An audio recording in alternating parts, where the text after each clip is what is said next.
bisa dimulai ya Bapak Ibu. Untuk semuanya, mudah-mudahan dalam kondisi sehat walafiat untuk hari ini dan alhamdulillah ada Bapak Marsudi. Selamat datang Bapak. Selamat Damang datang Bapak. semua, sehat selalu semua ya, alhamdulillah. Amin, alhamdulillah. Kita mulai saja ya Bapak, Ibu. Assalamualaikum warahmatullahi wabarakatuh. Waalaikumsalam warahmatullahi wabarakatuh. Puji dan syukur kita panjatkan kehadirat Allah Subhanahu wa taala karena pada kesempatan ini kita bisa berkumpul di ruang Zoom dalam rangka webinar mengenai budaya positif yang nanti insya Allah akan disampaikan oleh Ibu Nesya. Sebelumnya saya ucapkan terima kasih kepada Bapak Pengawas Pembina SMA Negeri 2 Lembang, Bapak Marsudi MPD yang telah hadir untuk kegiatan ini, kemudian juga kepada Ibu Ernawati SPD MPD selaku Kepala SMA Negeri 2 Lembang dan Ibu Bapak Guru SMA Negeri 2 Lembang. Mudah-mudahan acara ini menjadikan menambah wawasan kepada kita tentang apa itu budaya positif yang nanti akan disampaikan oleh Bu Nesya. Kemudian saya ucapkan terima kasih atas kehadirannya dan atensinya untuk acara ini. Saya bacakan dulu acara pada hari ini. Yang pertama adalah ada pembukaan, kemudian sambutan, yang terakhir ada pemaparan materi. Untuk pembukaan akan kita buka saja acara ini dengan membaca basmalah bersama-sama. Bismillahirrahmanirrahim. Kemudian kita lanjutkan selanjutnya yaitu sambutan. Sambutan dalam hal ini akan disampaikan oleh Bapak Pengawas Pembina SMA Negeri 2 Lembang, yaitu oleh Bapak Marsudi MPD, kemudian oleh Ibu Kepala SMA Negeri 2 Lembang yang diwakili oleh Pak Arif, Pak Duhamin Arif SPD, kemudian juga pemaparan materi. Untuk acara selanjutnya kita mulai saja sambutan yang akan disampaikan oleh Bapak, akan disampaikan oleh Kepala SMA Negeri 2 Lembang yang hal ini akan diwakili oleh Bapak Duhamin Arif, SPD. Kepadanya saya persilakan. Silakan Bapak, mangga. Oke, terima kasih Bu Nanin selaku moderator yang telah memberikan kesempatan kepada saya. Yang pertama, mohon izin saya menyampaikan pesan dari Ibu Kepala Sekolah Ibu Ernawati SPD MPD. Saat ini beliau tidak bisa membersamai kegiatan webinar diseminasi budaya positif karena kebetulan bersamaan dengan kegiatan kunjungan dari sekolah lain yang datang studi banding ke SMA Negeri 2 Lembang. Yang kedua, yang terhormat Bapak Marsudi selaku pengawas pembina yang sudah mendampingi kegiatan ini, yang saya hormati Ibu Nesa selaku narasumber kegiatan diseminasi budaya positif yang saya banggakan rekan-rekan GTK SMA Negeri 2 Lembang. Assalamualaikum warahmatullahi wabarakatuh. Terima kasih Bapak Ibu, kegiatan seperti ini sudah tidak asing lagi bagi rekan-rekan di SMA Negeri 2 Lembang karena hampir dalam 1 tahun kita selalu melaksanakan diseminasi seperti yang disampaikan nanti oleh Bu Nesa. Pada dasarnya mudah-mudahan kegiatan-kegiatan seperti ini akan memberi dampak yang baik kepada kita, dampak yang baik kepada guru ataupun tata usaha, baik itu kita melayani siswa ataupun dalam proses pembelajaran demi terciptanya budaya positif yang dimana semua akan berangkat dari sama-sama kita memahami materi yang akan disampaikan oleh narasumber. Selamat mengikuti kegiatan ini, semoga kegiatan webinar ini bermanfaat untuk kita semua. Terima kasih. Wassalamualaikum warahmatullahi wabarakatuh. Terima kasih Pak Arif atas sambutannya. Sambutan selanjutnya yaitu akan disampaikan oleh Bapak Pengawas Pembina SMA Negeri 2 Lembang. Kepada Bapak Sudi, silakan untuk menyampaikan sambutannya. Assalamualaikum warahmatullahi wabarakatuh. Waalaikumsalam warahmatullahi wabarakatuh. Bismillah, alhamdulillah, la haula wala quwata illa billah. Asyhadu an la ilaha illallah wa asyhadu anna Muhammadan abduhu wa rasuluh. Bapak Kepala Sekolah, Ibu Kepala Sekolah yang saat ini dalam kesempatan diwakili oleh Bapak Wakil, Pak Abdul, hormati, kemudian juga Bu Nesya yang punya hajat hari ini, Wilujeng Bu Nesya, mudah-mudahan lancar semuanya Bu Nesya ya. Kemudian juga pembawa acara, Bu Nanin, terima kasih sudah membawa acara dengan baik. Teman-teman semua yang sama-sama kita hormati, yang saat ini tengah bergabung bersama dalam kegiatan webinar kali ini, bukan webinar Bu ya, kegiatannya apa namanya nih ya? Webinar ya, betul. Saya apresiasi yang setinggi-tingginya, memberikan apresiasi kepada semua warga sekolah, khususnya SMA Negeri 2 Lembang yang saat ini tengah bisa bergabung bersama kegiatan ini. Intinya dalam rangka peningkatan kompetensi, ya, peningkatan kompetensi bahwa kita sebagai guru itu memang dituntut terus mengkreasi dirinya untuk terus maju, meningkatkan kompetensi. Ya, kita tahu bahwa perkembangan pendidikan kita ini setiap saat berubah, setiap saat berkembang, setiap saat bertumbuh begitu. Kita pun demikian sebagai guru itu memang harus senantiasa juga mengikuti perkembangan ini. Apalagi sebagai generasi Z yang penuh tantangan dan luar biasa persaingan ketat. Disiplin positif sangat mendukung iklim pembelajaran yang positif. Guru akan menjadi teladan dan guru harus menjadi teladan dalam budaya positif ini. Mengenai budaya positif, yaitu menciptakan budaya positif di sekolah dengan mewujudkan lingkungan belajar yang nyaman di sekolah. Untuk pemaparan lebih lanjut, untuk pemaparan lebih lengkapnya akan disampaikan oleh pemateri kita, kepadanya dipersilakan.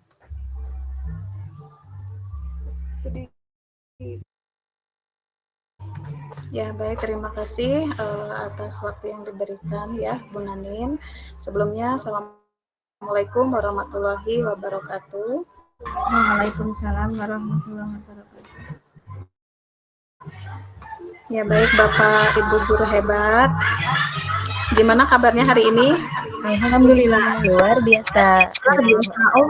Ya. Oke, baik. Di sini saya akan menyampaikan mengenai materi disiplin budaya positif gitu ya. Jadi di sini saya akan coba menampilkan. Sebelumnya saya mengucapkan terima kasih kepada Bapak Ibu guru hebat semuanya yang hari ini sudah mau menyempatkan waktunya untuk hadir dalam webinar Aksi Nyata Modul 1.4 mengenai budaya positif. Nah, sebelum kita membahas mengenai apa sih sebenarnya budaya positif, di sini saya akan melanjutkan ke slide berikutnya. Bagaimana nih kabar Bapak Ibu? Ya, dari slide yang selanjutnya. Nah, di sini ada beberapa perasaan nih, kira-kira Ibu, Bapak semuanya nih berada di perasaan yang mana nih? Dari senang, sedih, atau sedang lagi semangat gitu ya, atau bingung, atau sedang lapar, mengantuk, atau lelah nih. Coba, dan mungkin dari salah satu Bapak Ibu guru nih mau menyampaikan perasaannya hari ini tuh seperti apa. Silahkan mungkin dari Bu Gita, gimana Bu Gita perasaannya Bu Gita hari ini? Saat ini nih Bu Gita ada di perasaan yang mana nih? Perasaan hari ini.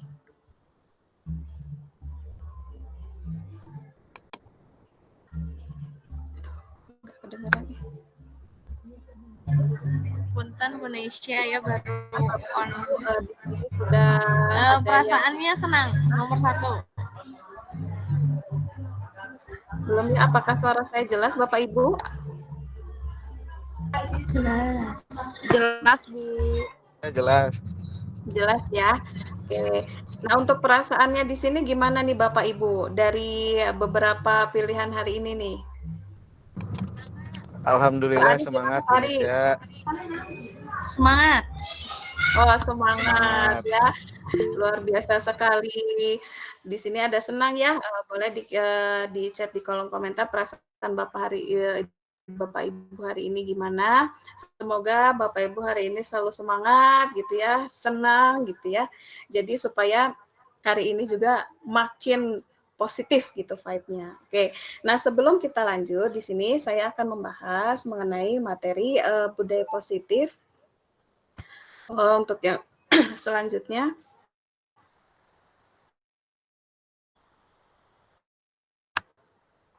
Nah, budaya positif di sini merupakan nilai-nilai atau keyakinan-keyakinan dan kebiasaan-kebiasaan di sekolah yang berpihak pada murid agar murid dapat berkembang menjadi pribadi yang kritis, penuh hormat dan bertanggung jawab.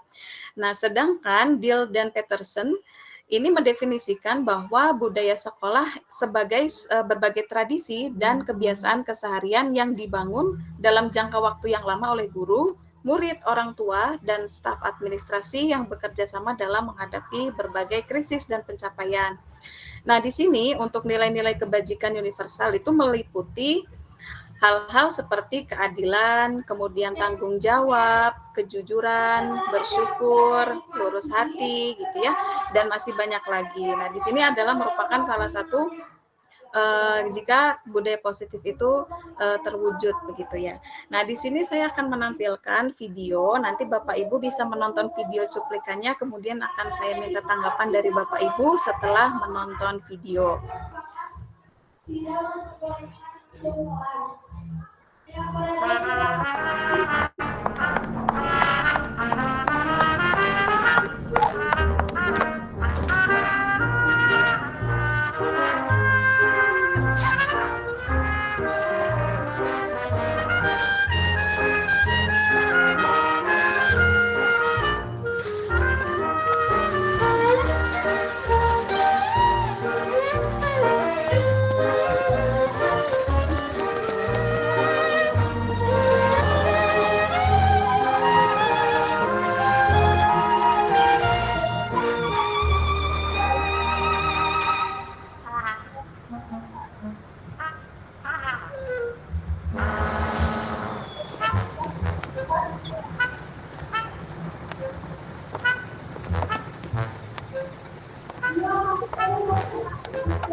Oke, silakan Bapak Ibu.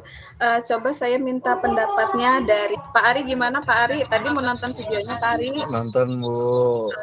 Gimana Pak pendapatnya Pak setelah menonton Pak? Kalau menurut pendapat saya itu nenek-neneknya hebat Bu ya, bisa merubah orang yang apatis jadi bisa menjadi peduli dengan Luar. nenek-neneknya jagoan. Nenek-neneknya jagoan ya Pak. Ya, terima kasih Pak Ari. Ya, jadi video tersebut betul sekali bahwa dengan melakukan perubahan sedikit ternyata kita bisa memberikan dampak yang baik, dampak yang positif bagi sekitar kita. Padahal hanya dengan hal kecil saja gitu, tapi itu bisa merubah mindset kita yang tadinya memang kita sepertinya nggak usah deh gitu, tapi ternyata setelah kita coba untuk kenapa tidak gitu, akhirnya kita melakukan, ternyata kita bisa memberikan kebahagiaan bagi orang lain gitu. Nah, di sini untuk kaitannya nanti dengan budaya positif itu juga sama, di mana kita juga yang mulai membiasakan untuk menerapkan budaya positif melalui beberapa tahapan supaya itu menjadi suatu pembiasaan. Baik, nah di sini untuk konsep utama modul budaya positif di sini ada beberapa, di mana yang pertama itu adalah disiplin positif, kemudian yang kedua adalah perubahan paradigma belajar, kemudian kebutuhan dasar manusia, motivasi perilaku manusia, keyakinan kelas, posisi kontrol restitusi, dan segitiga restitusi. Nah, ini tuh seperti apa? Nah, di sini akan saya bahas satu persatu dengan singkat dan jelas. Baik, yang pertama, apa sih makna dari budaya positif itu dan contohnya penerapan positif yang telah dilakukan itu seperti apa? Nah, untuk di sini, pertama, budaya positif itu juga melalui beberapa tahapan atau kebiasaan. Nah, di sini jika dikaitkan dengan filosofi Ki Hajar Dewantara, yang pertama itu anak itu bukan tabula rasa. Nah, apa yang dimaksud dengan tabula rasa?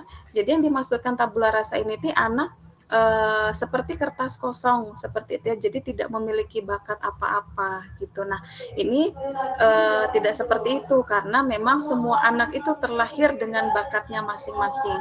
Mereka sudah memiliki potensi yang memang sudah ada yang dibawanya sejak lahir.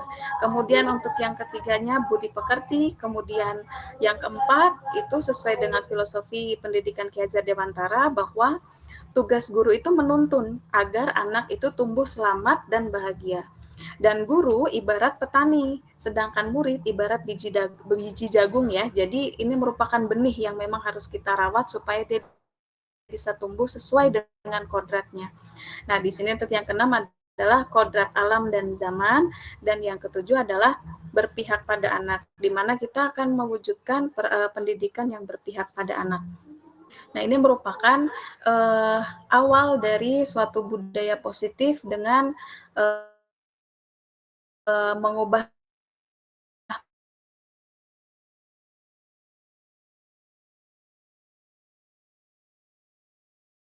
mindset kita gitu ya, bahwa murid ini memang bukannya tidak memiliki bakat, tapi mereka di sini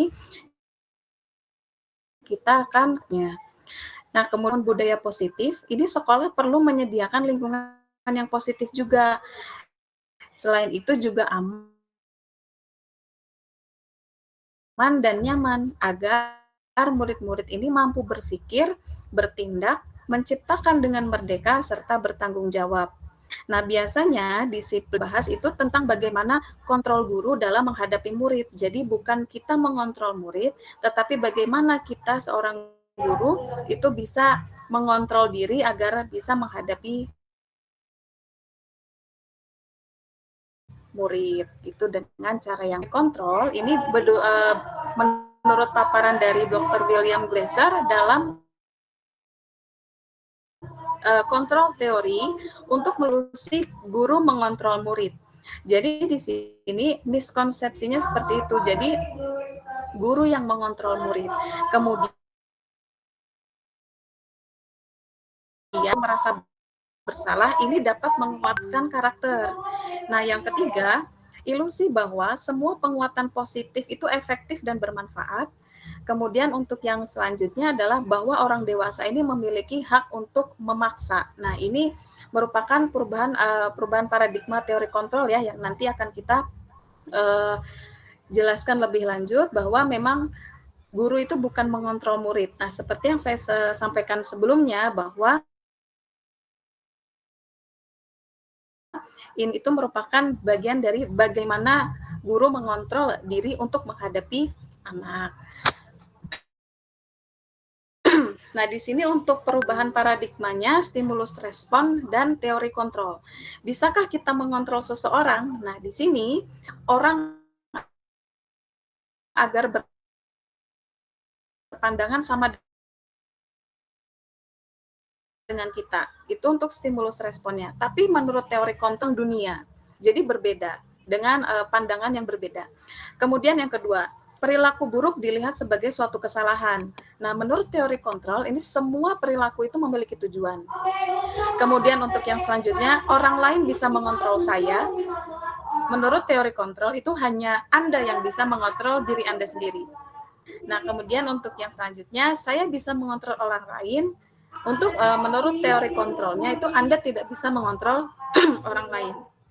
Kemudian pemaksaan ada pada saat bujukan gagal. Nah, di sini dalam teori kontrol itu kolaborasi dan konsensus menciptakan pilihan-pilihan baru. Kemudian untuk model berpikir menang atau kalah dalam teori kontrol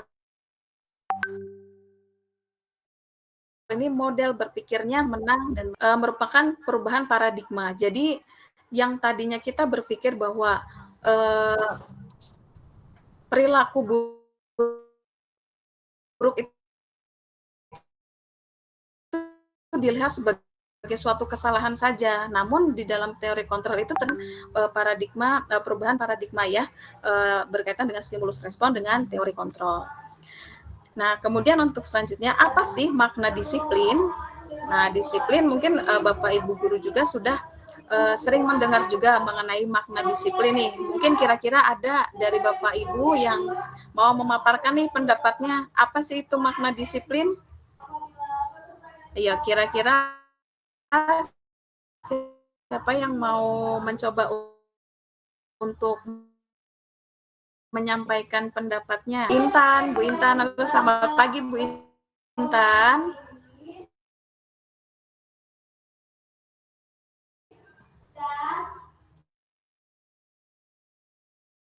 Mungkin kita memiliki rasa tanggung jawab terhadap apa yang seharusnya kita laksanakan ya atau penuhi, seperti itu. Oke, terima kasih Bu Intan, luar biasa sekali tanggapannya.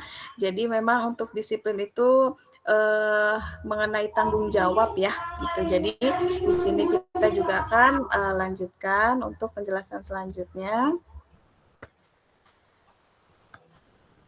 Nah, di sini disiplin sering dikaitkan dengan tata tertib, teratur, dan kepatuhan pada peraturan. Kemudian kata disiplin juga sering dihubungkan dengan hukuman, padahal itu sungguh berbeda dengan belajar disiplin itu tidak harus dengan memberikan hukuman gitu. Justru salah satu alternatif terakhir itu dan kalau perlu itu tidak digunakan sama sekali untuk hukuman ini ya gitu. Jadi disiplin itu berbeda dengan hukuman gitu ya. Jadi bukan karena takut gitu, tapi memang karena kesadaran sendiri, karena tanggung jawab dirinya sendiri. Nah, kemudian selanjutnya ya sebentar, ini sinyalnya agak loading sedikit.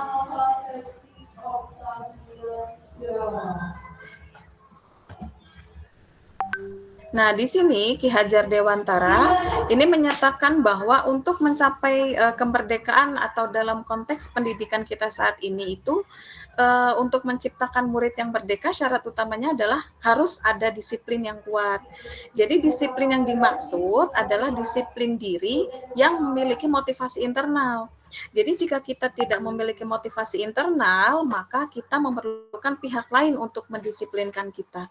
Gitu. Jadi yang namanya disiplin itu harus muncul dari motivasi internal. Jadi memang kesadaran dari diri sendiri dulu, bukan karena motivasi eksternal. Nah, di sini nanti saya akan memberikan contoh nih Bapak Ibu mengenai motivasi internal itu seperti apa dan motivasi eksternal itu seperti apa. Nah, ini untuk yang pertama, teori motivasi perilaku manusia. Yang pertama, untuk menghindari ketidaknyamanan atau hukuman, itu biasanya itu apa ya yang akan terjadi jika saya tidak melakukannya. Kemudian untuk yang kedua, untuk mendapatkan imbalan atau penghargaan dari orang lain ya. Apa yang saya akan dapatkan apabila melakukannya? Nah, kedua ini merupakan motivasi eksternal. Kenapa bisa dikatakan seperti itu? Karena memang motivasi eksternal ini di mana seseorang melakukan sesuatu itu karena ada penghargaan yang ingin diraih atau apresiasi yang ingin diraih atau ada imbalan yang ingin mereka dapatkan. Itu merupakan motivasi eksternal. Jadi melakukan sesuatu dengan alasan tertentu gitu. Nah, di sini untuk yang ketiga, untuk menjadi orang yang mereka inginkan dan menghargai diri sendiri dengan nilai-nilai yang mereka percaya. Nah, contohnya saya akan menjadi orang yang seperti apa ya jika saya melakukannya. Nah, ini merupakan motivasi internal gitu, di mana dia memikirkan nih, ketika saya melakukan seperti ini, saya akan seperti apa ya gitu. Jadi ini merupakan tujuan disiplin positif gitu. Jadi inilah yang dinamakan dengan motivasi internal. Jadi memang kesadaran dari dalam diri. Kemudian untuk yang selanjutnya di sini kita akan membahas masih sama motivasi eksternal mengenai teori manusia. Nah, di sini untuk budaya positif di dalam sekolah itu akan terwujud gitu. Bagaimana tahapannya? Di setiap sekolah pasti Bapak Ibu juga, karena di sini untuk rekan-rekan saya juga ada yang dari berbagai daerah ya, ada yang dari Kebumen, juga ada dari Jogja, kemudian di wilayah Palembang, kemudian ada juga rekan saya yang daerah Padalarang gitu ya, dari luar Bandung juga ada. Jadi semua sekolah itu pasti memiliki peraturan kelas maupun peraturan sekolah. Nah, di sini untuk peraturan kita akan merubah menjadi keyakinan kelas. Nah, keyakinan kelas itu yang seperti apa? Nah, nanti akan kita bahas bahwa keyakinan kelas ini mengubah suatu peraturan itu menjadi kalimat yang lebih positif. Gitu ya. Jadi bukan dengan kata jangan gitu ya, tetapi menggunakan kalimat yang lebih positif. Kemudian ketika nanti peraturan sekolah kita rubah ke dalam keyakinan kelas, nah itu akan menciptakan lingkungan yang positif, di mana lingkungan sekolah ini menjadi nyaman gitu ya, karena memang semuanya itu berawal dari motivasi internal tadi, bahwa kesadaran dalam diri. Jadi ketika kita sudah memiliki keyakinan kelas yang disepakati oleh seluruh anggota sekolah maupun kelas, itu pasti akan tercipta lingkungan yang positif. Nah, ketika lingkungan yang positif sudah terwujud, nah pasti budaya positif di dalam lingkungan sekolah itu akan berjalan dengan baik, dan itu akan menjadi suatu pembiasaan yang baik begitu. Jadi inilah untuk proses budaya positif itu memang mulai dari yang kecil, mulai dari peraturan, kemudian membentuk keyakinan kelas, kemudian menghasilkan lingkungan yang positif, sehingga itu menjadi suatu budaya positif yang dilakukan di dalam sekolah begitu ya. Nah, di sini untuk yang selanjutnya, keyakinan kelas. Nah, keyakinan kelas, hukuman dan penghargaan gitu ya. Nah, di sini mengapa tidak peraturan saja gitu? Kenapa harus keyakinan kelas gitu ya? Jadi ini yang pertama, mengapa kita memiliki peraturan harus menggunakan helm bila mengendarai kendaraan roda 2 misalkan. Coba Bapak Ibu untuk menanggapi 3 pertanyaan ini. Untuk yang pertama, kira-kira kenapa kita harus menggunakan helm saat berkendara? Gimana Bapak Ibu?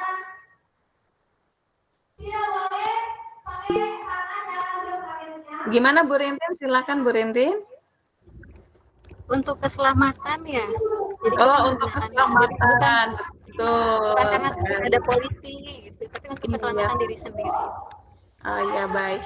Terima kasih Bu Rendin. Kemudian untuk pertanyaan yang kedua nih, kan saat pandemi ya kita memiliki peraturan 3M. 3M ini kan menjaga jarak gitu ya, mencuci tangan, kemudian memakai masker gitu ya. Nah, ini tuh tujuannya untuk apa? Mengapa kita memiliki peraturan 3M? Mungkin ada yang bisa menjawab lagi? Oh, Bu Ria, ini ya, agar tidak terpapar penyakit. Nah, luar biasa sekali ya. Kemudian ada lagi yang mau menanggapi? Bapak Ibu? Yang pertama tadi demi keamanan ya, ini supaya tidak terpapar gitu ya. Kemudian untuk yang terakhir nih, mengapa kita memiliki peraturan itu harus datang tepat waktu pada saat mengikuti pelatihan? Nah, ini kenapa nih kira-kira? Mungkin ini ada Ibu Elina mungkin mau memberikan tanggapan? Ya, supaya disiplin, Bu. Supaya disiplin ya, luar biasa sekali. Oke, terima kasih Bu Rinrin, Bu Ria, dan Bu Elina ya, yang sudah menyampaikan pendapatnya, luar biasa sekali. Saya apresiasi sekali. Nah, di sini untuk mendukung motivasi intrinsik, ini kembali ke nilai-nilai atau keyakinan-keyakinan lebih menggerakkan seseorang dibandingkan mengikuti serangkaian peraturan-peraturan. Nah, di sini nanti akan kita bahas nih, apa sih sebenarnya keyakinan kelas itu?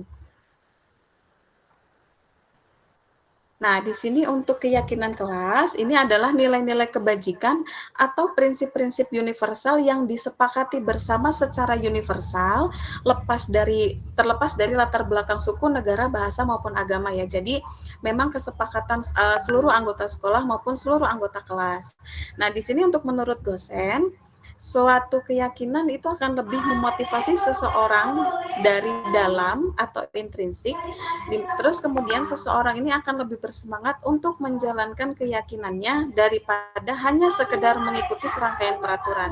Jadi berbeda gitu ya, ketika peraturan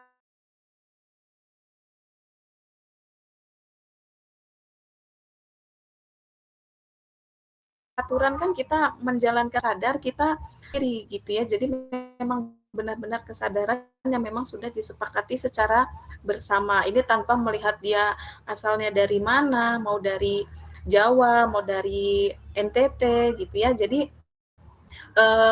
tetap sama gitu ya, tidak memikirkan latar belakang suku, negara, bahasa maupun agama gitu. Tetapi disepakati bersama secara universal.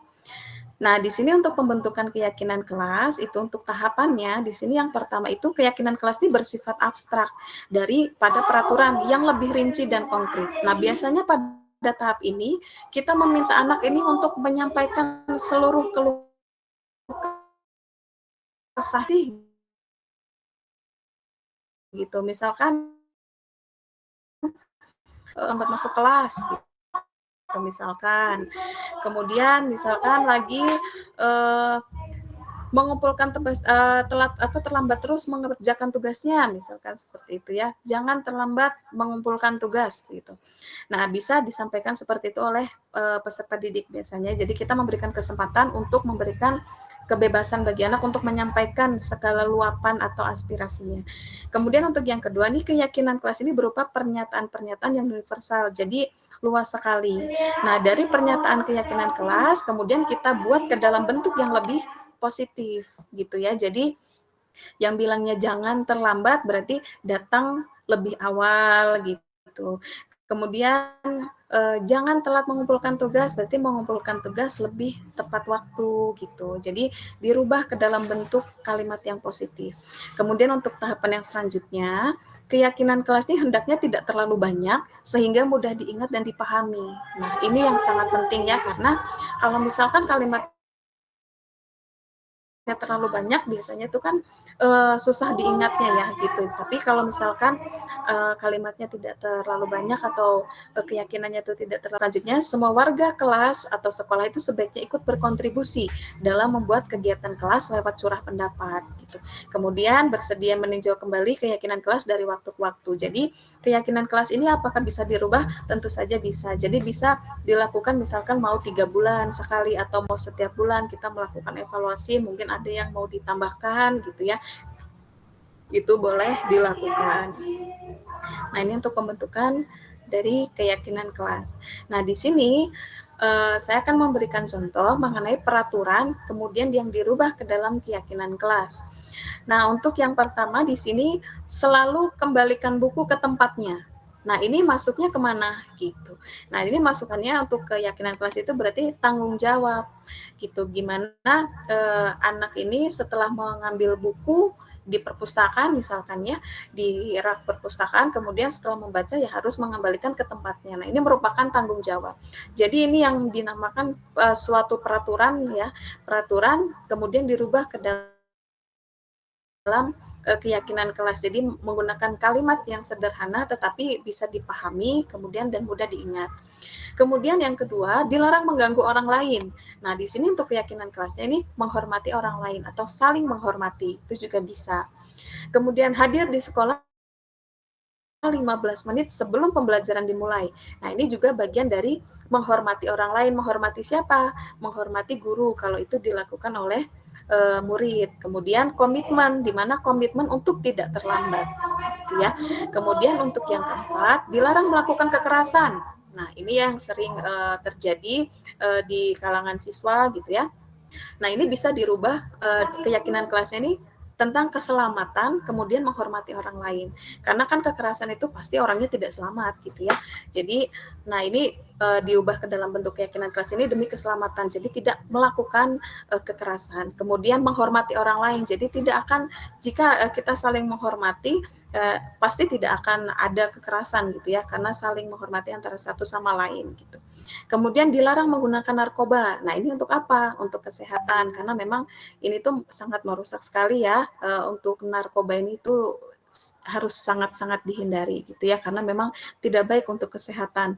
Kemudian bergantian atau menunggu giliran. Nah, ini juga bagian dari menghormati orang lain, kemudian bersabar, gitu ya, karena biasanya kalau antri terlalu panjang juga nggak sabar ya Bapak Ibu ya, apalagi kalau antri mau periksa gitu ya, udah pusing gitu ya, terus masih antri untuk daftar, lagi masih antri untuk tensi, nah itu diuji kesabarannya ya Bapak Ibu ya.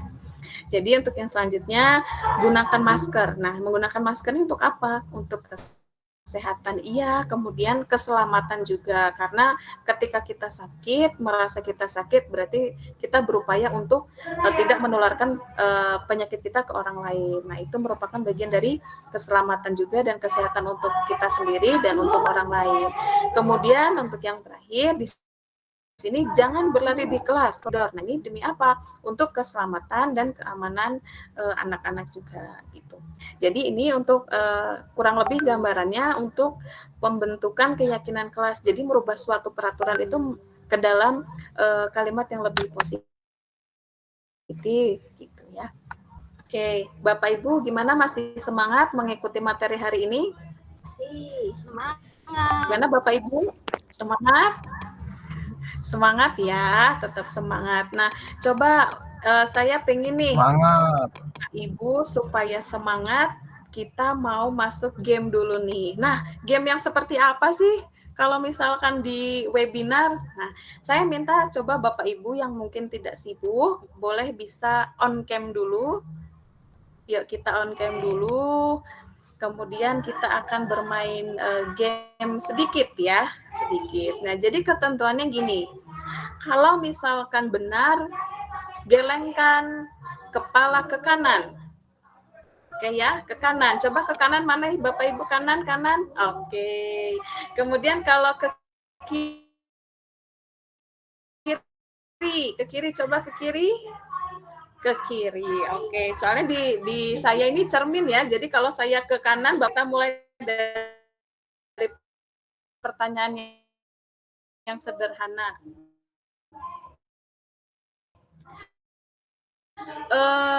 Bapak pendidikan kita itu adalah Ki Hajar Dewantara, benar atau salah? Pendidikan kita itu siapa nih kira-kira Bapak Ibu? Namanya masih ingat atau tidak? Gimana nih? Masih ingat Bapak Ibu? Nah, ini adalah ya. Oh, gimana Bu? Suwardi Suryaningrat. Betul sekali Bu Elina ya. Ya, luar biasa sekali.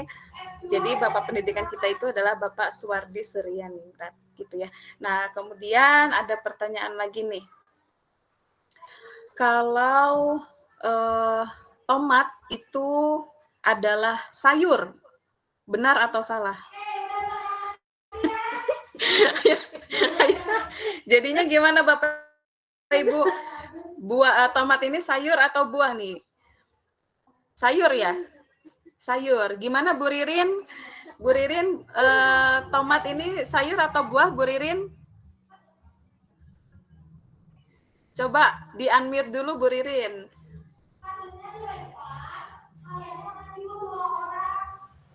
Sayur, Bu. Oh, sayur. Oke. Sayur tomat ya. Oke, terima kasih Bapak Ibu, luar biasa masih semangat ya untuk mengikuti webinar hari ini. Kita lanjutkan kembali. Nanti kita akan ada ice breaking sedikit-sedikit ya supaya tidak pegel gitu ya. Oke, kita lanjutkan. Nah, di sini dari peraturan yang kita rubah ke dalam keyakinan kelas tadi, di sini ada muncul keyakinan kelas. Contohnya di sini untuk disiplin. Ini untuk keyakinan kelasnya datang tepat waktu di sekolah, kemudian mengerjakan tugas tepat waktu, mengikuti kegiatan upacara, memakai seragam sesuai jadwal, menggunakan kata-kata sopan. Nah, ini merupakan disiplin dari keyakinan kelas gitu ya. Jadi tidak ada kalimat jangan terlambat. Terus jangan terlambat mengerjakan tugas. Nah, ini sudah tidak ada kalimat seperti itu gitu ya. Jadi sudah menggunakan kalimat yang positif gitu ya. Kemudian untuk religius. Nah, di sini untuk yang pertama mengucapkan salam ketika masuk atau keluar kelas, kemudian membaca juz amma di awal pembelajaran, kemudian berdoa sebelum dan sesudah kegiatan pembelajaran. Nah, ini bagian dari keyakinan kelas untuk bagian di religius dan disiplin. Nah, kemudian untuk di selanjutnya ini bagian dari peduli lingkungan dan toleransi. Nah, keyakinan kelasnya seperti apa kalau peduli lingkungan? Nah, di sini yang pertama melakukan piket kebersihan sesuai jadwal, mengikuti kegiatan kebersihan sekolah, membuang sampah pada tempatnya, bukan membuang sampah tidak pada tempatnya ya, tapi pada tempatnya. Kemudian menjaga kelas tetap bersih dan nyaman. Nah, ini peduli lingkungan yang sudah kita rubah ke dalam bentuk kalimat yang positif. Kemudian untuk toleransi, di sini untuk keyakinan kelasnya menghormati guru dan siswa, berteman dengan semua siswa, membangun teman membantu teman jika mengalami kesulitan, kemudian bekerja kelompok dengan sehat, kemudian menghargai orang lain. Nah, ini merupakan keyakinan kelas yang bisa dibuat. Ini merupakan contoh ya ketika bagian disiplin, kemudian peduli lingkungan, toleransi dan sebagainya. Jadi Bapak Ibu juga bisa menerapkannya di lingkungan sekolah Bapak Ibu atau di lingkungan kelas gitu ya. Kalau misalkan di sebelum pembelajaran boleh kita buat keyakinan kelas nih untuk guru mapel gitu ya, atau kelas gitu, atau wali kelas gitu ya, itu bisa dilakukan. Jadi bisa dilakukan di mana saja gitu kalau untuk keyakinan ya. Nah, di sini untuk contoh penerapan membuat keyakinan kelas. Nah, di sini anak-anak bisa menuliskan nih seluruh keluh kesahnya atau kelas impiannya itu mau seperti apa. Nah, ini bisa dengan menggunakan sticky note. Apakah hanya bisa menggunakan sticky note saja? Tentu bisa dengan yang lain. Bisa menggunakan Padlet juga bisa, menggunakan Jamboard juga bisa gitu ya. Jadi ini supaya anak itu bebas menyampaikan pendapatnya dan boleh dilakukan secara diskusi ya, seperti di gambar ini.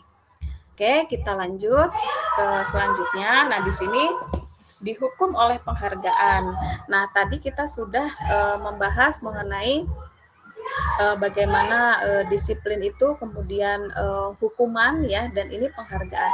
Dihukum oleh seperti apa sih? Nah, di sini akan saya bahas. Yang pertama ini dihukum oleh penghargaan itu bisa jadi untuk contohnya itu adalah rankingan. Nah, menurut teman untuk siswa kita aja ya, misalnya siswa di sekolah saya, misalkan di sekolah setelah PAS itu pasti ada ranking setelah pembagian rapot.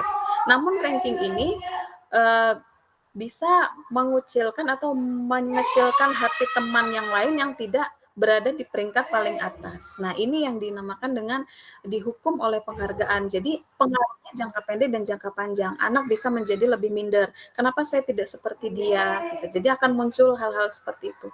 Kemudian, penghargaan menghukum, penghargaan mengurangi ketepatan, gitu ya. Jadi, penghargaan juga bisa mengurangi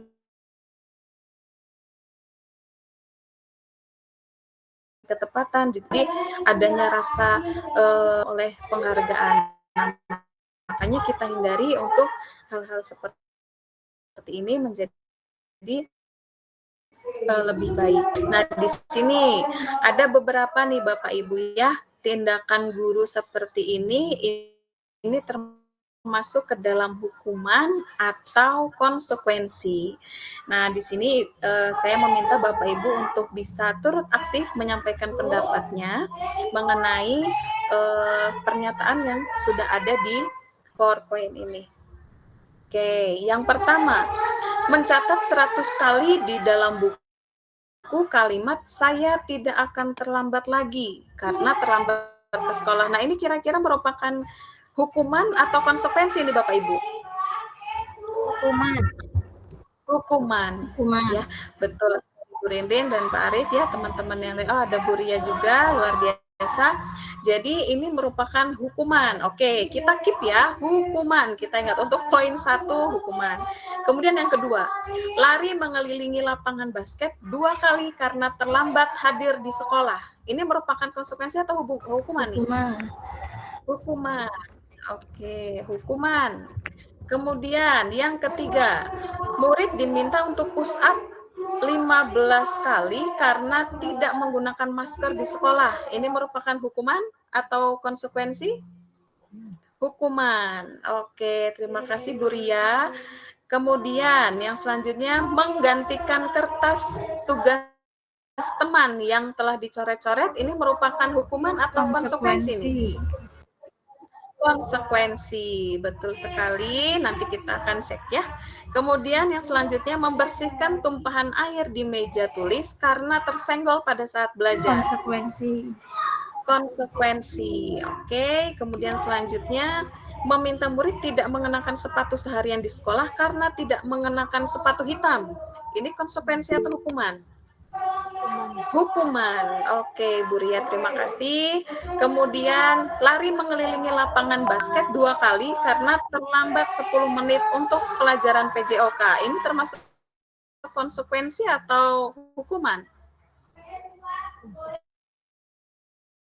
Ya, konsekuensi. Oke, sekarang kita lihat apakah jawabannya sesuai. Oke ya, Bapak Ibu, luar biasa sekali. Jawabannya sudah sesuai. Terima kasih, luar biasa ya. Jadi di sini kenapa sesuatu dikatakan hukuman dan sesuatu dikatakan konsekuensi. Jadi bisa dilihat di pernyataan ini bahwa hukuman itu adalah ketika anak disuruh melakukan sesuatu yang tidak ada hubungannya dengan kesalahannya.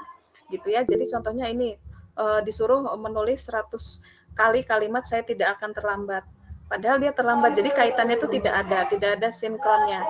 Nah, ketika yang bagian terakhir di sini sama-sama nih, yang tadi juga ada push up 15 kali. Nah, di sini juga ada keliling lapangan basket 2 kali, di sini juga ada kelilingan lapangan basket 2 kali. Kenapa yang sebelumnya dikatakan hukuman dan yang sekarang yang terakhir ini dikatakan konsekuensi?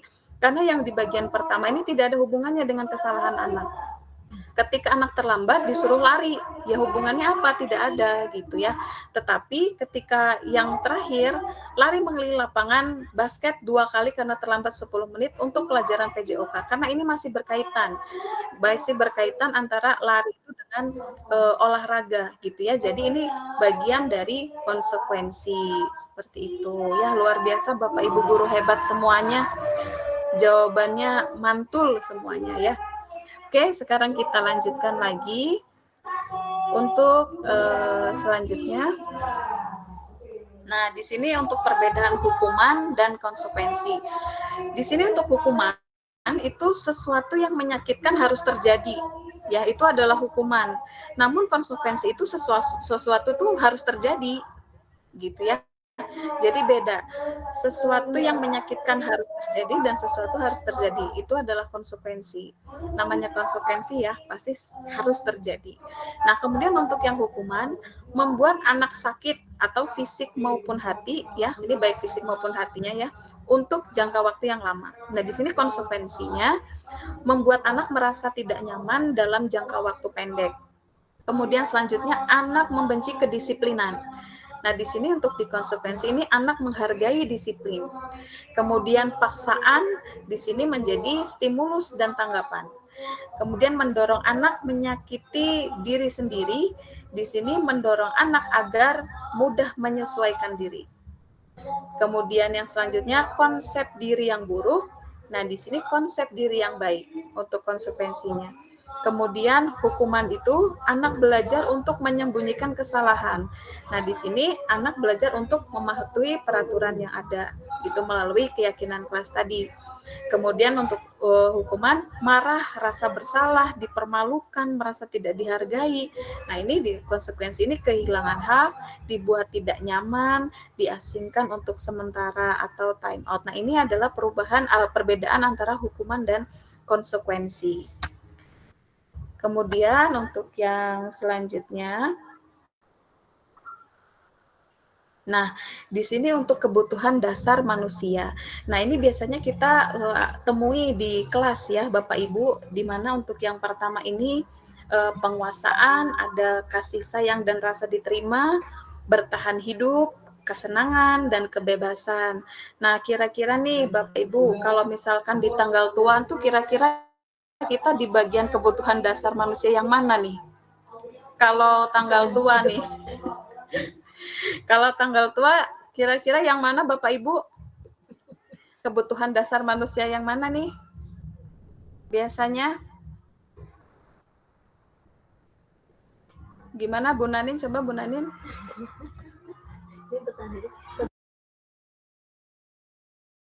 Bertahan hidup. Bertahan hidup ya. Jadi apakah bertahan hidup itu hanya di tanggal tua? Tentu tidak. Nanti kita akan bahas kasusnya ya. Jadi di sini kebutuhan dasar manusia itu ada penguasaan ya. Penguasaan itu yang seperti apa sih? Jadi nanti akan ada diberikan contoh ya. Kita akan lihat contohnya di sini. Nah, untuk contoh kasus nih, yang pertama, Pak Tony adalah guru kelas 12 di SMA Bina Bakti. Beliau ini sedang bingung menghadapi ulah salah satu murid di kelasnya, yaitu Anto. Beberapa anak telah datang dan mengeluhkan Anto yang seringkali meminta bekal makan siang mereka dengan paksa. Jika Anda menghadapi situasi seperti Pak Tony, apakah yang akan Anda lakukan? Dan menurut Anda, kira-kira apa alasan Anto melakukan hal tersebut? Oke, kira-kira bagaimana Bapak Ibu? Kalau misalkan Bapak Ibu ada di posisi Pak Anto nih, ada anak yang memang dia itu suka ngambil makanan temannya. Nah, suka ngambil. Nah, ini nih bagaimana nih kita menghadapi situasi seperti ini? Kira-kira ada Bapak Ibu yang ingin menanggapi?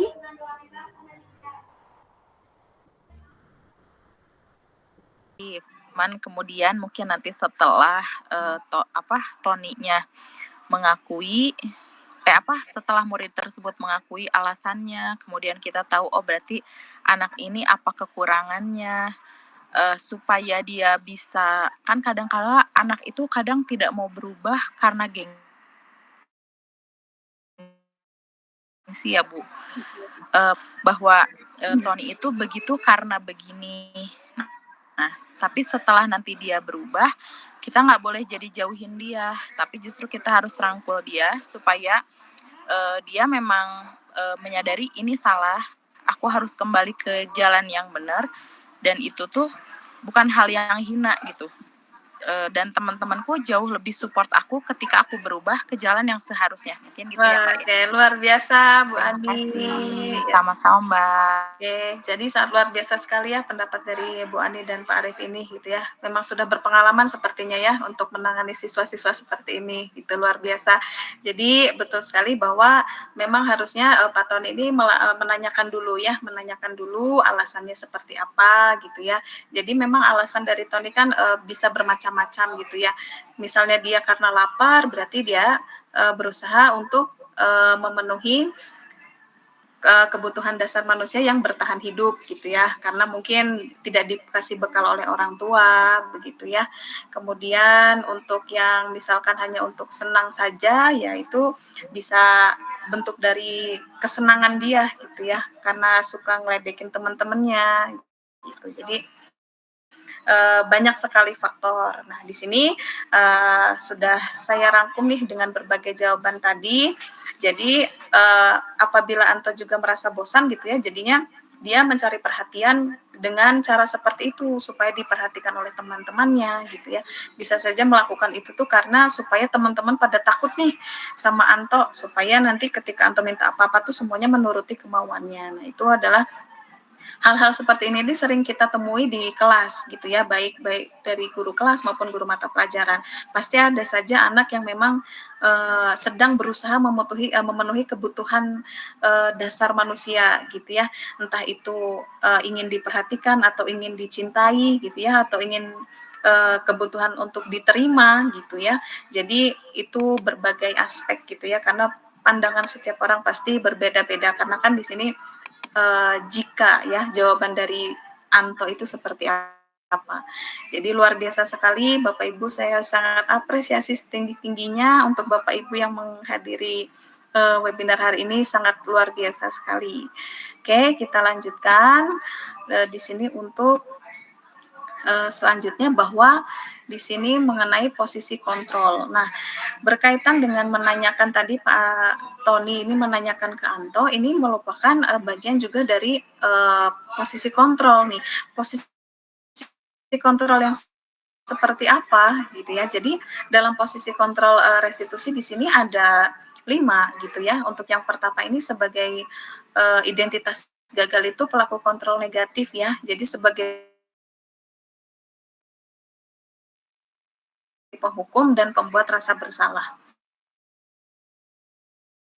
Kemudian untuk perilaku kontrol positif ini adalah sebagai teman, kemejar. Nah, ini tuh posisi-posisi seperti apa sih? Nah, di sini ada diberikan contohnya bahwa menunjuk-nunjuk, menyakiti, menyindir ini bagian dari penghukum. Nah, untuk contohnya di sini guru berkata misalkan, kalau kamu tidak melakukannya nanti saya akan suruh kamu untuk lari keliling lapangan. Misalkan seperti itu ya. Nah, ini merupakan identitas atau posisi kontrol penghukum. Gitu. Jadi nanti hasilnya apa? Peserta didik atau anak atau murid itu nanti akan memberontak, kemudian menjadi pendendam, kemudian jadi menyalahkan orang lain. Ini mah gara-gara kamu saya jadi begini gitu ya. Jadi ini akan memberikan dampak ternyata ketika seorang guru itu pada posisi penghukum gitu ya, karena ini merupakan perilaku kontrol yang negatif. Kemudian ketika kita berada di posisi kontrol pembuat orang merasa bersalah atau pembuat rasa bersalah, di sini yang guru perbuat itu adalah berceramah, kemudian menunjukkan kekecewaan yang mendalam gitu, misalkan kamu sudah mengecewakan ibu dan bapak gitu misalkan ya. Jadi kalau misalkan di kelas nih ada anak yang misalkan sedang bertengkar. Nah, terus kita sebagai guru nih, duh kamu tuh nggak kasihan gitu sama ibu teh. Ibu tuh udah harus gimana lagi gitu ya. Jadi menunjukkan kekecewaan yang sangat mendalam. Nah, itu ya. Jadi ini justru kalau begini hasilnya akan seperti apa? Nah, ini anak akan menyembunyikan dan akan menyangkal, kemudian bisa berbohong gitu ya. Karena merasa bersalah ini itu tuh dampaknya ternyata juga lumayan besar ya. Jadi anak ini menyembunyikan, jadi ketika melakukan sesuatu itu secara sembunyi-sembunyi gitu ya. Kemudian ketika ditanyain seperti ini, apakah kamu melakukan ini gitu ya, dia menyangkalnya padahal memang dia melakukan. Kemudian jadi berbohong gitu supaya tidak menyakiti guru tersebut gitu ya, karena kan pembuat rasa bersalah gitu ya. Nah, kemudian kita coba lihat ke perilaku kontrol yang positif. Nah, di sini guru berbuat seperti contoh di sini membuatkan alasan-alasan untuk muridnya. Contohnya guru berkata, lakukan untuk Bapak Ibu ya gitu. Misalkan, tolong ya ambilin ini soalnya Ibu mau ini nih, bisa nggak minta tolong gitu. Jadi itu bisa dikatakan sebagai posisi teman gitu ya. Ya sudah nanti Bapak Ibu bantu bereskan, misalkan kayak piket kelas nih, atau lagi mengadakan bersih-bersih sekolah gitu ya. Biasanya kan kita secara refleks ya, ayo sini kita Ibu bantuin supaya kerja bareng-bareng gitu ya. Nah, ini merupakan posisi teman ya, tetapi nanti hasilnya akan menjadi ketergantungan gitu. Jadi anak ini akan apa-apa, Ibu ini gimana ya gitu. Ibu tolong ini dong, ini gimana, kenapa saya nggak bisa. Nah, akan muncul hal-hal seperti itu. Nah, kemudian untuk perilaku posisi pemantau, nah di sini guru berbuat menghitung dan mengukur. Nah, ini tuh yang seperti apa? Nah, di sini untuk contohnya, guru itu berkata, apa peraturannya gitu. Jadi contohnya kayak misalkan saya melakukan piket nih, piket hari Senin misalkan di gerbang. Nah nanti ada anak yang terlambat, ditanyain dulu, kenapa kamu kesiangan gitu. Iya karena begadang Bu semalam gitu. Apa peraturannya gitu. Nanti dapat poin, nanti kan biasanya seperti itu ya. Nah, di sini kemudian ada apa konsekuensinya gitu. Apa yang telah kamu lakukan? Apa yang terjadi sekarang? Nah, ini merupakan pemantau gitu ya. Nah, di sini hasilnya nanti menyesuaikan bila diawasi. Jadi anak ini menyesuaikan dengan keadaan. Kalau misalkan ada gurunya, ya nanti nyesuaiin aja lah, berarti kalau misalkan ada ibu ini piket misalnya, nanti datangnya lebih pagi gitu. Jadi lebih menyesuaikan karena diawasi gitu ya. Nah, sekarang kita pada identitas berhasil atau sukses, tadi perilaku kontrol positif, nah ini kontrol diri. Bagaimana sih posisi manajer? Nah, di sini guru berbuat mengajukan pertanyaan-pertanyaan, jadi tidak langsung berfokus pada kesalahan anak, tapi mengajukan pertanyaan-pertanyaan dulu. Nah, di sini guru bertanya, apa yang kita yakini gitu. Jadi sebelum kita menanyakan tuh, kita menanyakan dulu nih, anak ini tahu nggak kalau dia itu salah atau melakukan kesalahan. Nah, di situ kita menanyakan dulu. Kemudian kalau kamu meyakininya, maukah kamu memperbaikinya gitu ya. Kemudian kalau kami memperbaikinya, jadi kira-kira hal tersebut akan menggambarkan apa tentang dirimu gitu misalkan. Jadi manajer ini lebih hasilnya nanti menguatkan watak dan karakter, di mana anak ini mengakui kesalahannya gitu ya, dengan kesalahan yang sudah dia lakukan, kemudian mencari solusi bersama bagaimana menyelesaikan masalah tersebut gitu. Jadi anak menjadi lebih bertanggung jawab atas apa yang sudah dilakukan atau atas perilakunya. Jadi kurang lebih seperti itu Bapak Ibu mengenai 5 posisi kontrol itu, yaitu penghukum, kemudian pembuat rasa bersalah, kemudian ini teman, kemudian pemantau, dan yang terakhir adalah manajer. Kira-kira dari kelima ini, posisi yang menurut Bapak Ibu baik ya, lebih baik itu di posisi yang mana? Kira-kira di posisi Manajer. di manajer ya. Terima kasih Bu Rinrin. Jadi di posisi manajer ini tuh kita juga tidak langsung berfokus pada kesalahan anak gitu ya, tetapi kita menanyakan dulu nih, kamu kenapa? Dengarkan dulu alasannya. Kemudian setelah didengarkan baru kita tanyakan keyakinan kelasnya seperti apa, kemudian solusinya seperti apa. Nah, itu merupakan tahapan-tahapan dari posisi kontrol manajer. Nah, ini akan berkoneksi pada segitiga restitusi. Nah, apa sih yang dimaksud dengan segitiga restitusi? Lanjutkan untuk yang selanjutnya.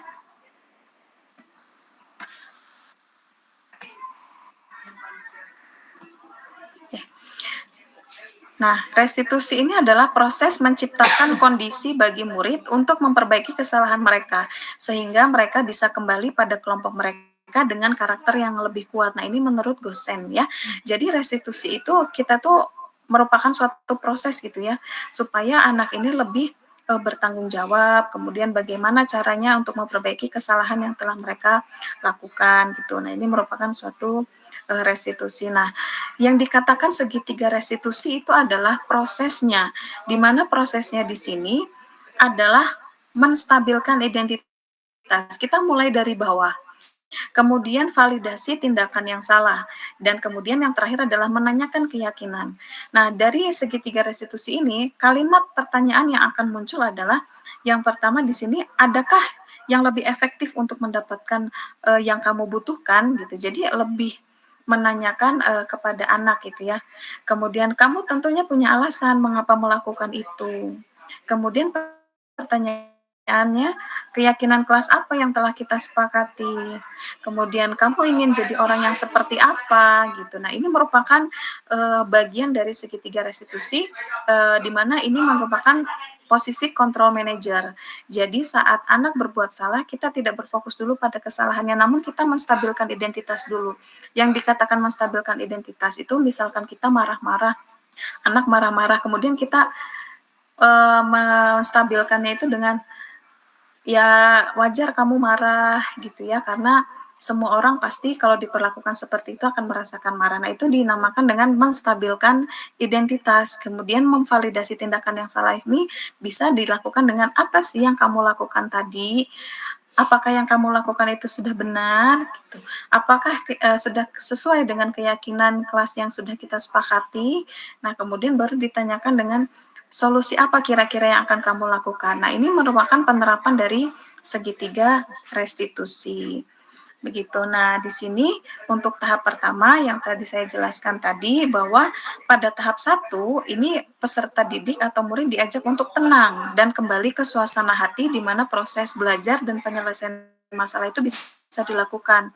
Karena kalau dengan emosi pasti tidak akan berpikir dengan baik gitu ya, karena masih naik turun emosinya. Jadi harus distabilkan dulu, dibuat tenang dulu. Nah, kira-kira kalimat apa atau kata-kata apa yang bisa diucapkan oleh guru? Yaitu seperti tadi, berbuat salah itu tidak apa-apa, tidak ada manusia yang sempurna gitu. Ibu juga pernah kok melakukan kesalahan seperti itu gitu ya. Kita bisa loh menyelesaikan masalah ini gitu ya. Kemudian Bapak Ibu juga tidak tertarik untuk mencari apa yang salah gitu ya, siapa yang salah, tetapi mencari solusi dari suatu permasalahan. Kemudian kita juga bisa menstabilkan identitas ini dengan kamu berhak kok merasa kayak gitu, nggak apa-apa kok gitu. Cuma untuk yang terakhir ini, apakah kamu sedang menjadi teman yang baik buat dirimu sendiri? Nah, ini merupakan kalimat-kalimat pertanyaan yang memang untuk menstabilkan identitas. Jadi untuk membuat anak ini menjadi tenang gitu ya, kembali pada suasana hati seperti awalnya sebelum adanya permasalahan. Nah, kemudian untuk yang kedua, di sini validasi tindakan yang salah. Nah, perbuatan yang salah pada peserta didik ini seringkali dilakukan untuk memenuhi beberapa kebutuhan dasar pada manusia. Gitu ya. Contohnya tadi demi kepuasan atau kekuasaan, penguasaan ya, atau rasa ingin disayangi, dicintai, atau rasa ingin diterima. Nah, ini itu yang sedang mereka coba usahakan untuk dipenuhi. Nah, ini merupakan validasi tindakan yang salah. Bisa dengan kata-kata, padahal kamu bisa melakukan yang lebih lebih buruk dari ini gitu misalkan. Atau kamu pasti punya alasan nih mengapa melakukan hal itu. Nah, mungkin untuk yang pertama ini lebih baik ya, bukan lebih buruk dari ini ya. Ini saya salah ketik sepertinya. Kayak kemudian kamu patut bangga loh pada dirimu sendiri karena kamu tuh telah melindungi sesuatu yang penting buat kamu gitu. Kemudian kamu boleh mempertahankan sikap itu, tapi kamu harus menambahkan sikap yang baru. Nah, ini bisa merupakan validasi tindakan yang salah di mana anak ini bisa mengakui kesalahannya sendiri dan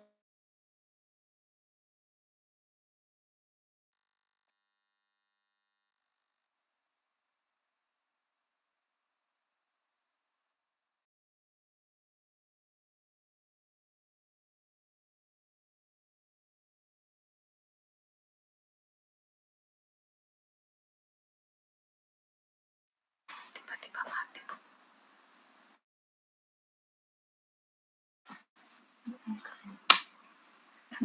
Apakah suara saya masih jelas Bapak Ibu? Masih.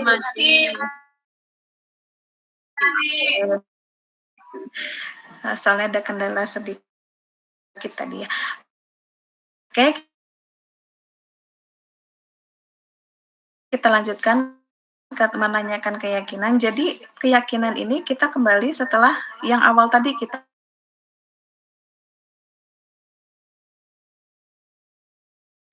merubah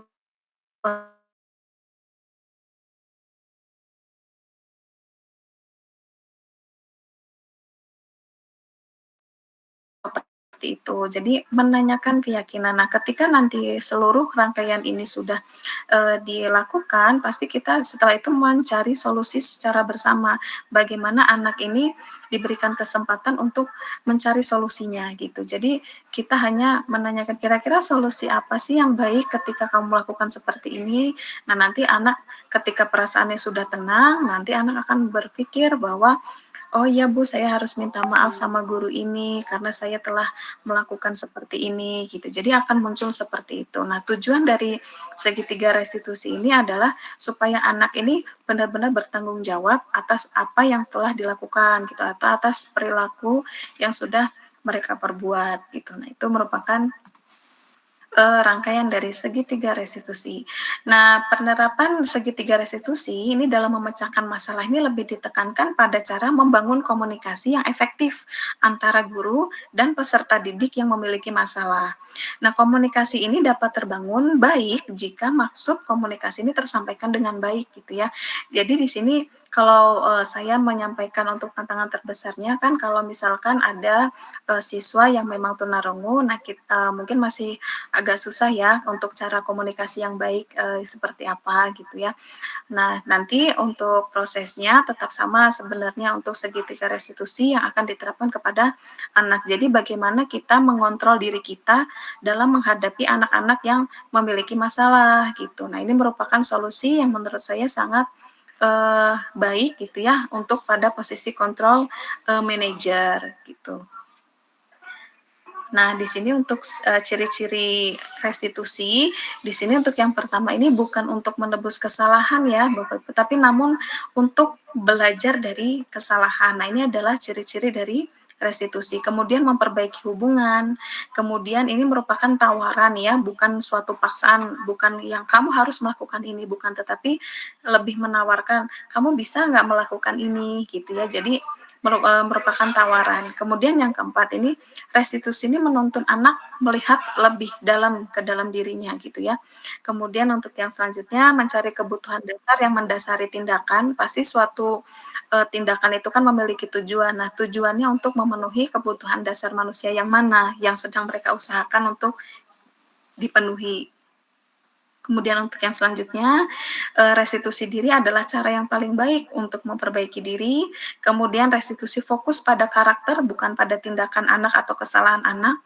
Kemudian restitusi ini fokus pada solusi. Solusi apa yang akan dilakukan oleh anak yang diputuskan secara bersama. Kemudian restitusi ini mengembalikan murid yang berbuat salah itu pada kelompoknya. Jadi di sini tuh anak yang berbuat salah itu nanti kembali ke kelompoknya atau kembali ke kelas ini dengan memang perasaan yang sudah lega, tidak ada dendam, kemudian menjadi lebih karakter yang lebih kuat gitu ya, karena dia sudah bisa bertanggung jawab atas apa yang sudah dia lakukan. Nah, gitu diharapkan untuk restitusi segitiga restitusi ini tuh bisa diterapkan di sekolah saya sendiri atau di sekolah Bapak Ibu gitu, untuk menyelesaikan suatu masalah.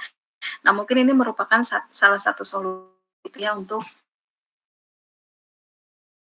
budaya positif melalui beberapa tahapan-tahapan. Mengikuti kegiatan hari ini sangat aktif sekali, itu saya sangat terima kasih. Nah, di sini merupakan dokumentasi ya penerapan segitiga restitusi. Jadi saya sudah menerapkan atau melakukan aksi nyata tentang bagaimana cara menerapkan segitiga restitusi ini, mulai dari kesalahan seperti apa itu ditanyakan dulu, kenapa kamu seperti itu? Oh ya, ibu juga sama kok, pernah ya tidak mengumpulkan tugas gitu.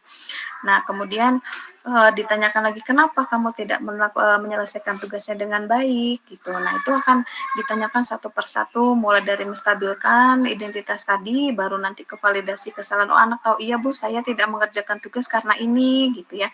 Kita dengarkan dengan baik, terus kira-kira itu sudah sesuai atau belum sama keyakinan kelas yang sudah kita buat gitu.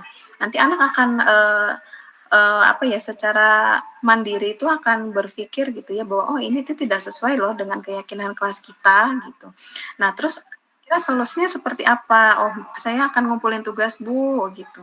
Saya juga akan meminta maaf gitu. Nah, ini merupakan hasil dari segitiga restitusi ini, menurut saya sangat baik sekali. Nah, mungkin di Bapak Ibu pernah ya ada di posisi ini, mungkin saya juga lebih di posisi ini ya, pembuat rasa bersalah gitu ya, kayak misalkan anak tidak mengerjakan tugas, ih kamu kenapa sih tega banget sama ibu gitu. Nah, itu sering kita lakukan. Nah, mungkin dalam segitiga restitusi juga kita sudah pernah melakukan ya validasi tindakan yang salah gitu ya, kemudian menstabilkan identitas, itu mungkin secara tidak sadar kita sudah melakukan itu gitu ya. Cuma mungkin di keyakinan kelasnya mungkin ada yang belum gitu, atau ada salah satu yang memang belum terpenuhi. Nah, semoga ini bisa menjadi suatu jalan gitu ya Bapak Ibu untuk bisa menerapkan segitiga restitusi ini ketika menghadapi suatu masalah yang berkaitan dengan murid yang memiliki masalah gitu. Oke, Bapak Ibu masih semangat ini slide terakhir insya Allah. Oke, Bapak Ibu coba diregangkan badannya, mungkin dari tadi duduk manis ya, duduk manis dan duduk cantik. Jadi bisa diregangkan dulu badannya supaya lebih enak gitu ya. Oke, nah di sini untuk yang budaya positif mungkin itu yang bisa saya sampaikan. Saya mengucapkan terima kasih banyak kepada Bapak Ibu. Nah di sini saya meminta untuk Bapak Ibu bisa mengisi refleksi nih. Kira-kira bagaimana perasaan Bapak Ibu setelah mengikuti webinar ini?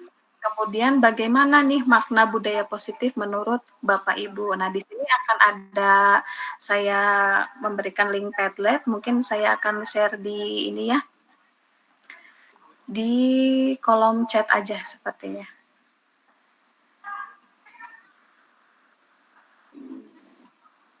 Oke, sebentar Bapak Ibu saya share ya. Mangga nanti boleh diisi dulu untuk di kolom chatnya.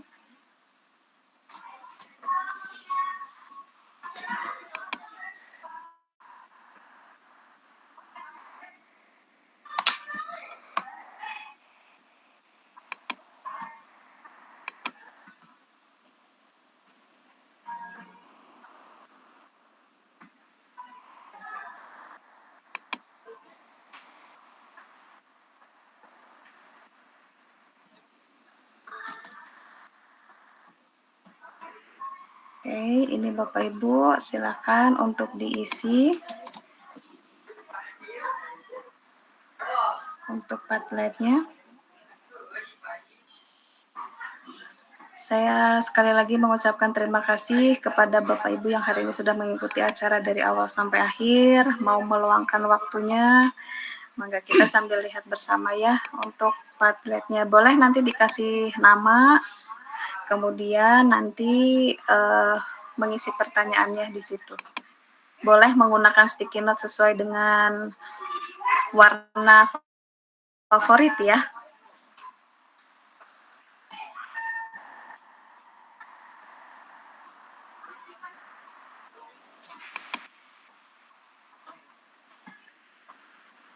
Oke, di sini kita sambil lihat kira-kira siapa yang sudah mengisikan. Oke, nah ini gak ada namanya ya. Sangat luar biasa bisa berbagi praktik sekolah. Oke, terima kasih. Ini no name ya. Terima kasih Bapak Ibu. Mangga yang belum.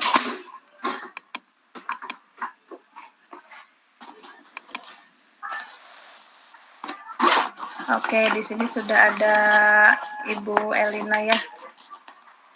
Budaya positif dapat menumbuh kembangkan sikap bergotong royong, mampu melakukan kegiatan secara bersama-sama sehingga tercipta kolaborasi yang baik.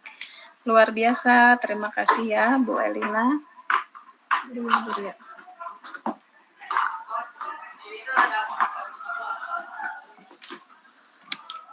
Terus ada Bu Ria nih.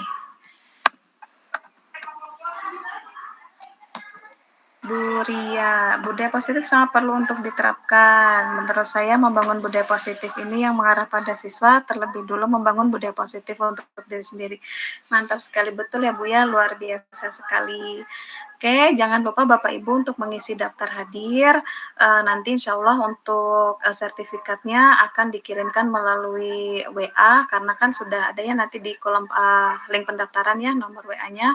Bagi yang di luar kota, untuk yang di dalam sekolah, insya Allah saya akan langsung menemui Bapak Ibu langsung, gitu ya, dengan mengucapkan terima kasih.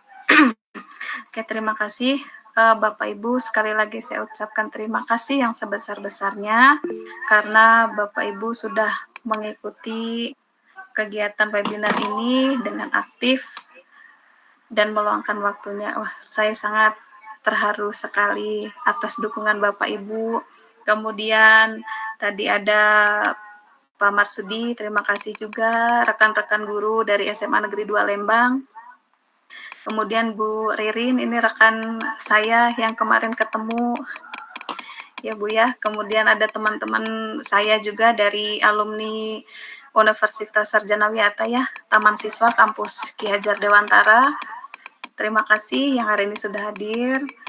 kemudian ada adik saya juga, kebetulan guru SD juga, jadi sama ya, menerapkan budaya positif gitu di sekolahnya. Terima kasih dari semuanya, pokoknya tidak bisa berkata-kata lagi. Terima kasih, sekali lagi terima kasih. Mungkin itu cukup dari saya.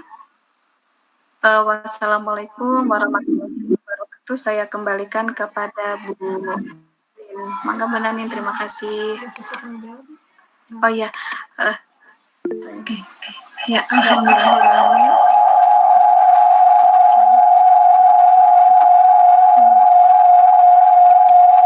Alhamdulillah, telah kita simak bersama pemaparan materi tentang budaya positif yang disampaikan oleh Bu Naisha yang luar biasa, sangat bermanfaat dan begitu lengkap gitu ya. Mudah-mudahan ini bisa diaplikasikan oleh kita di sekolah kita, dan terutama untuk pribadi kita juga ini sangat bermanfaat sebagai guru yang terutama berhadapan langsung dengan siswa, dengan keseharian anak-anak kita, dan juga dengan sesuatu yang luar biasa di anak kita, mungkin ini bisa kita aplikasikan. Oke Bapak dan Ibu, apakah ada yang ingin ditanyakan? Atau ada yang mau bertanya tentang materi yang baru saja disampaikan oleh Ibu Nei? Silahkan.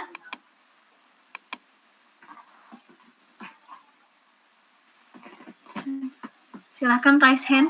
Ada? Ada Bapak Ibu? Oh ya, Bu Erlina. Silahkan Bu, mangga. Ya, terima kasih atas waktunya. Sama-sama Ibu. Oke, saya mau bertanya terkait tadi yang sudah disampaikan oleh pembicara, apakah restitusi itu bisa dilakukan di luar sekolah? Ya, mungkin itu pertanyaan dari saya. Terima kasih. Silahkan. Ya, apakah restitusi itu bisa kita lakukan di luar lingkungan sekolah gitu ya Bu ya? Iya, mangga. Silahkan Bu Ne untuk menjawabnya. Oke, baik. Terima kasih ya Bu Nanin dan Bu Edwin atas pertanyaannya. Jadi apakah ini bisa dilakukan di luar lingkungan sekolah? Itu saja sangat bisa. Gitu, misalkan karena permasalahan ketika kita menghadapi sesuatu juga tidak hanya di lingkungan sekolah ya, tetapi di lingkungan sekitar kita di rumah atau sama dengan rekan kerja kita pun bisa dilakukan segitiga restitusi. Contoh saja, misalkan anak kita saat berbuat salah, gitu kita tidak langsung memarahi gitu ya, tidak langsung memarahi, kenapa kamu begini? Oh kamu nakal nih, gitu. Jadi langsung ngejudge gitu. Tapi jawaban Bu Ne? Ya, sudah. Atau mungkin ada yang mau menambahkan dari ibu bapak yang lain, silahkan. Ada yang mau menambahkan, silahkan. Atau sudah puas dengan jawabannya Bu Ne?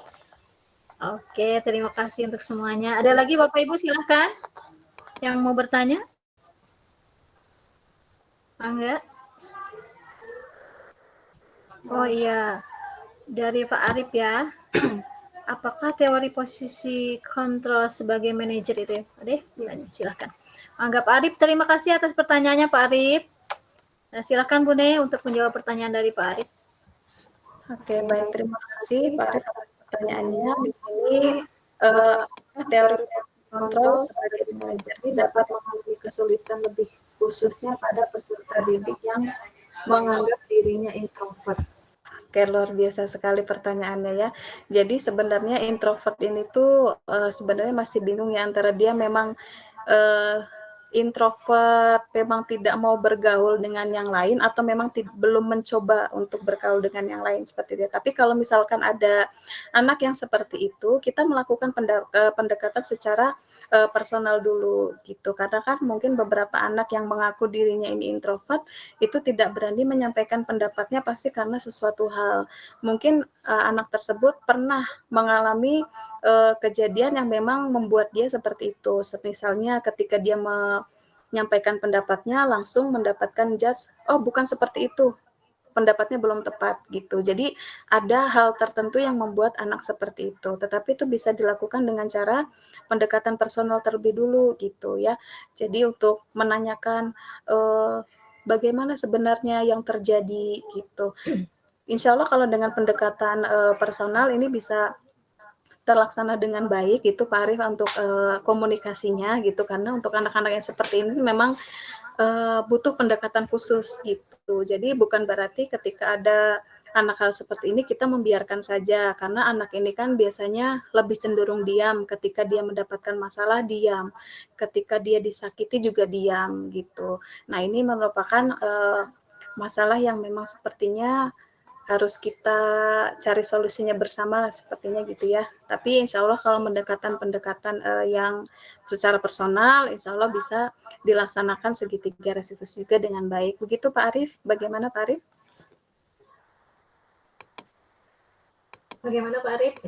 Oke, sudah jempol gitu. Sudah jempol ya Pak Arief. Oke, terima kasih Pak Arief atas puas ya dengan jawabannya Bune. Silakan, ada lagi yang mau bertanya terkait dengan budaya positif ini? Silakan Bapak Ibu. Oh, sudah cukup. Oh, tidak ada lagi yang bertanya? Oke. Ya, alhamdulillah untuk pertemuan kali ini sudah tadi dipaparkan begitu jelas, begitu lengkap, dan begitu banyak sekali ilmu yang dapat kita peroleh tentang disiplin positif itu. Kemudian dapat kita garis bawahi bahwa disiplin itu muncul dari diri sendiri, kemudian motivasi perilaku manusia itu meliputi motivasi internal dan eksternal, kemudian lingkungan positif akan menghadirkan budaya positif dan terciptanya lingkungan budaya yang nyaman. Budaya positif ternyata tidak hanya bisa kita lakukan di lingkungan sekolah, tapi juga di lingkungan luar sekolah, mungkin di keluarga juga bisa kita lakukan, tetapi mungkin lebih memperhatikan karakter dari keluarga kita dan anak-anak kita yang akan kita terapkan tentang budaya positif ini. Bapak dan Ibu, alhamdulillah untuk pertemuan kali ini sudah memasuki sesi akhir. Terima kasih sekali untuk kerjasama, kemudian juga dukungannya kepada kita semua, terkhusus untuk Bune. Saya ingin, sebelum saya tutup acara ini, bolehkah saya berpantun, Ibu Bapak? Boleh. Nanti jawab banyak pantunnya, Bu. Beli komentar dengan cakep ya. Oke, Bapak Ibu. Raja Wali burung raksasa, terbang tinggi, mengincar mangsa. Budaya positif, budaya belajar kita, jadikan lingkungan sekolah nyaman sentosa. Terima kasih Bapak dan Ibu. Ya, alhamdulillah. Oke, dokumentasi. Oke, on cam semuanya Bapak dan Ibu. Saya mohon untuk on cam dulu semuanya untuk kita dokumentasikan, dan tolong senyuman terindah dan termanis serta tercantiknya coba. Siapa yang mau dokumentasi? Bune aja. Oke. Ya, silahkan. Udah semuanya? Ayah Maman, Pak Hendra ada atau di luar? Pak Redi? Oke, udah ya, cukup. Oke, silakan. Mana senyumannya Ibu Bapak Ibu? Bapak Ibu Ibu. Bapak Ibu Ibu. Oke. 1, 2, 3. Oke. Oke, sudah. Oke. Ya, terima kasih Bapak dan Ibu. Kita tutup saja acara ini dengan membacakan hamdalah bersama-sama. Alhamdulillah. Terima kasih untuk semuanya. Terima kasih untuk dukungannya. Mudah-mudahan kita bisa menyusul ya. Kita juga bisa mengikuti kegiatan CGP ini. Mudah-mudahan menjadi inspirasi bagi kita dan juga motivasi bagi kita bahwa kegiatan ini begitu bermanfaat. Terima kasih untuk teman-teman di SMA Negeri 2 Lembang dan teman-teman dari siapa tadi teman-temannya Bu Ne ya. Ada teman-teman dari mana tadi? Dari Jogja, ya Kebumen, ya siapa lagi tuh? Oh, dari Padalarang ada. Oke, Bu Erna dari mana Bu Erlina? Bu Erlina dari Kebumen. Oh, dari Kebumen. Nanti udah pernah main ke Bandung? Main ke Bandung, ditunggu ke Bandung ya Bu ya. Ya, siap. Ada Bu Ririn juga. Bu Ririn dari mana Bu Ririn? Oh, Bu Ririn sudah keluar. Kayak dua Balenda. Oh iya, di Antos di Lembang ya Bu ya. Iya. Atur nuhun kasadayana. Terima kasih untuk semuanya. Wassalamualaikum warahmatullahi wabarakatuh. Waalaikumsalam warahmatullahi wabarakatuh. Terima kasih Bapak Ibu. Sama-sama. Sukses terus. Amin. Terima kasih.